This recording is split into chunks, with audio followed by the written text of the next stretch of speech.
Hey everyone, this is Hart and we're back with Dragon Force 2. I'm pretty excited because I've actually finished recording all of the footage for Sanith's scenario. I've actually managed to finish the game and get it all recorded. So now I just need to do all this commentary and then we'll actually be done, which is pretty exciting.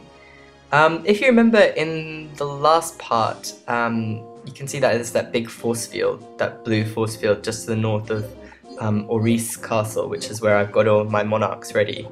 That's where the Zeldokian Empire's continent sort of rose up from underground. Because they're sort of Dogul people, they live underground. 何これは先に進めませんわ。どうやら強力な結界のようです。結界ではどうすれば。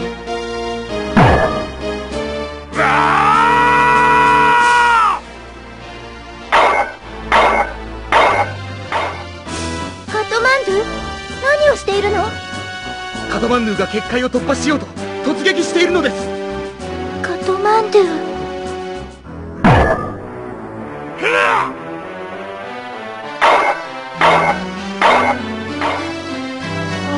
サニス様、止めなければカトマンドゥが壊れてしまいますよ。カ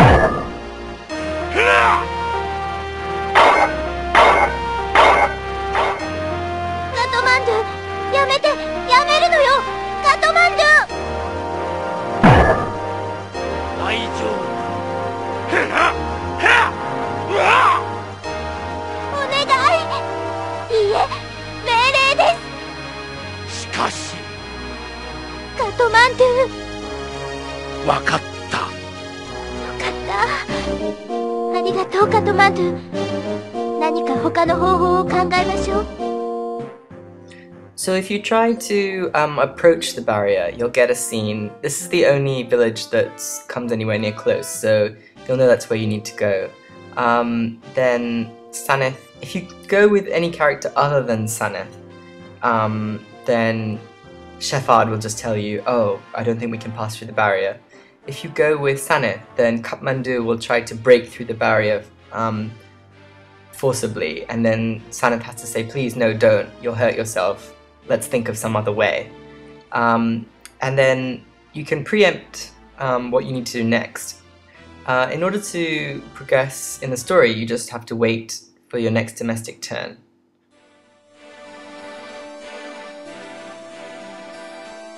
あの大陸は結界のようなもので守られており、侵入することができません。では一体どうすれば。こうしている間にも人々は魔族に襲われていますわ。私の計算によると、カトマンドゥの今の力ではあの結界は突破できませんわ。もうおしまいだ。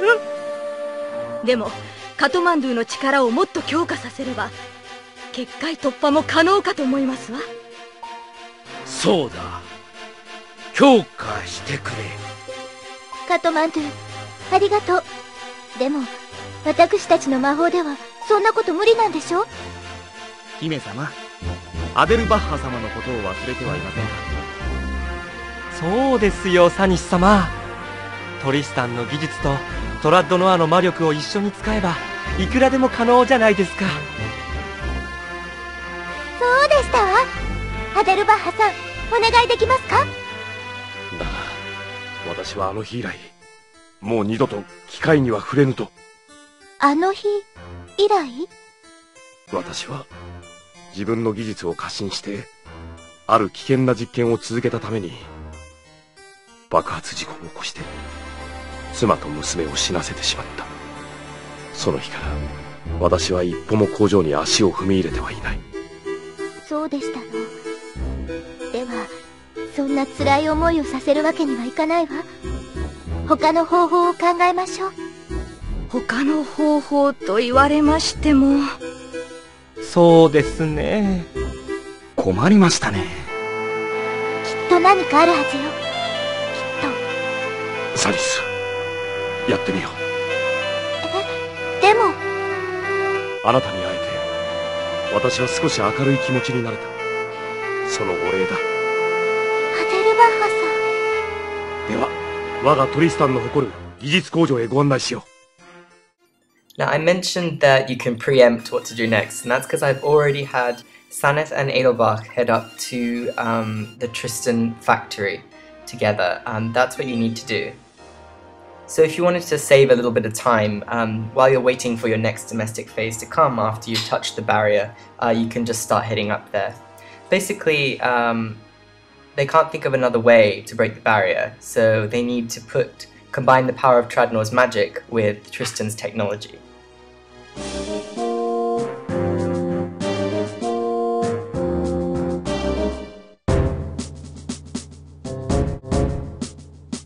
よくここまで来たわね。でもここは通さないわよ。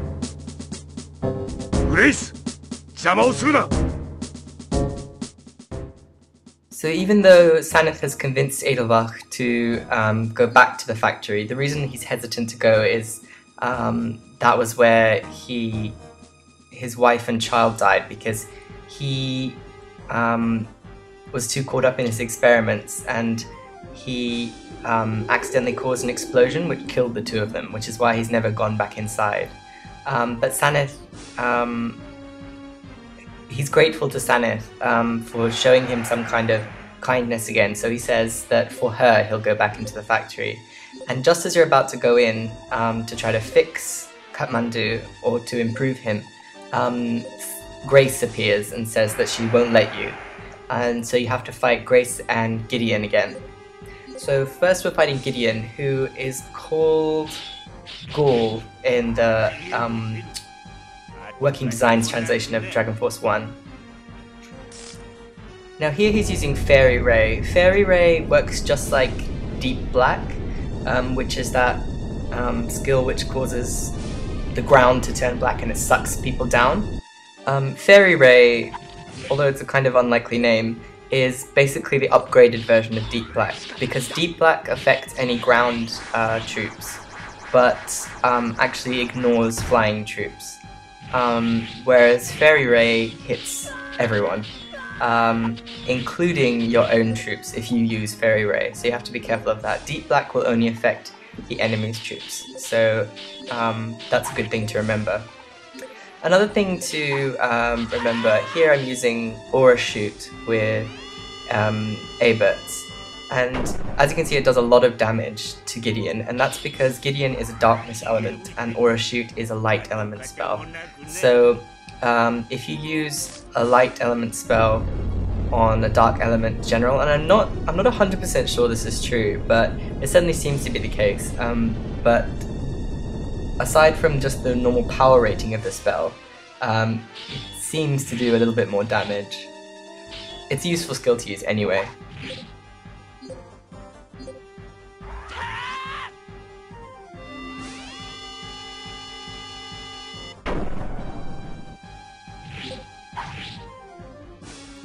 Now, I think I already mentioned this in the previous part, but I might as well say it again if I have. All of my main monarchs, I've actually given them various different troop types. The reason for that is twofold. First and foremost is so that you get to see some of the more interesting troop types. And second of all, it's because obviously when you're coming up against different enemy troop types, it helps to have an array of different troops of your own. In all honesty, if you wanted to have the best advantage in fighting any of the main generals from here on out, in fact any generals at all from here on out, they all use Dogul troops. They'll either use normal Dogul, which we see here, or Horned Dogul, which are the sort of upgraded version, which are even tougher. And the only troops that are effective against them are knights, mechanical knights, so both horseback units. The horseback knights and the mechanical horseback units, and Dragonians, so the dragon men, are actually the only characters that are effective against Dogul. And actually knights and mechanical knights are extremely effective, and considering that they're not very hard to come by. Almost every general can use their troop type. They're not really limited in that sense. And they're pretty easy to find a scroll for.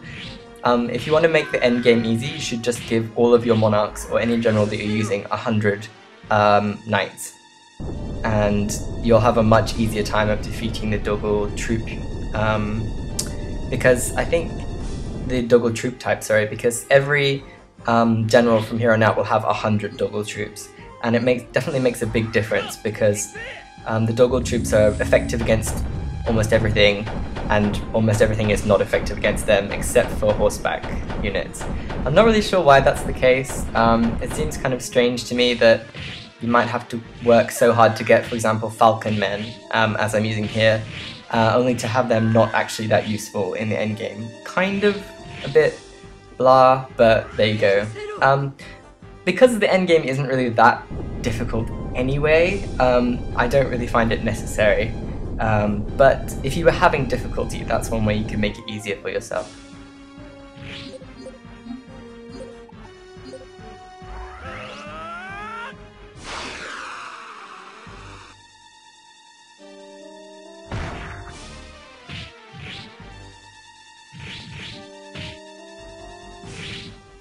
I also like the way Grace's, Grace was called Scythe in the Working Designs translation. I like the way they changed her sprite in Dragon Force 2. She had this weird kind of 80s look going on in Dragon Force 1. I wasn't really so keen on that.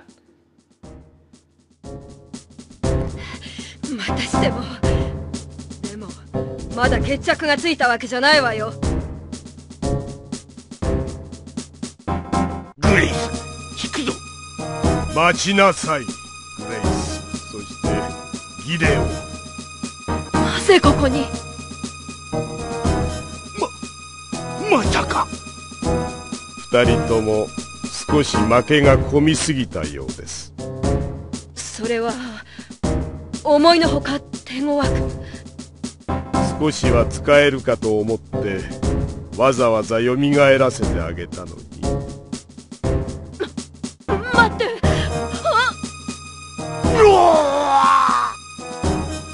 なんということを。味方を殺すなんて。役立たずは始末しました。次はあなたたちの番です。楽しみに待っていてください。消えてしまった。俺も貴様だけは必ず私の手で始末してやる。さあ、アデルバッハさん、工場よ。ああ、ここに来るのは何年ぶりだろうか。さあ、勇気を出して。きっと奥様も娘さんも応援しているわ。サリス、ありがとう。サリス、ここに魔力を注いで。はい。へい。よし、次はこことここに。はい。へい。疲れないか、サリス。これくらい大丈夫ですわ、アデルバッハさん。よし、そしてここに魔法陣を書いて。はあ、終わった。ではスイッチを入れるぞ。うまくいってくれ、カトマンドゥ。お願いよ、カトマンドゥ。ただいま、サニス。おかえりなさい、カトマンド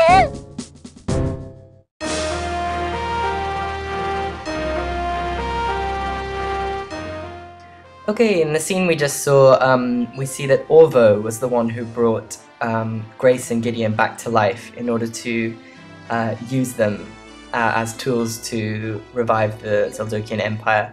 But when he realizes that they're not proving as useful as he'd hoped, he eliminates them.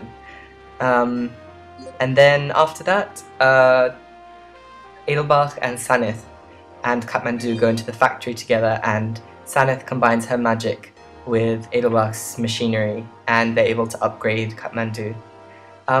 You have to go to the factory with both Sanith and Adelbach. You don't have to use either of them in the battle, but if you don't, then you won't get the next story event that you need, obviously, because the two of those characters need to be in the factory.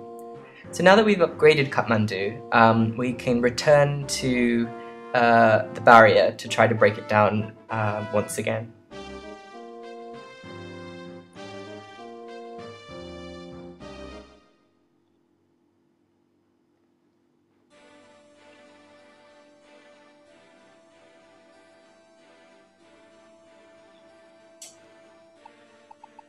う。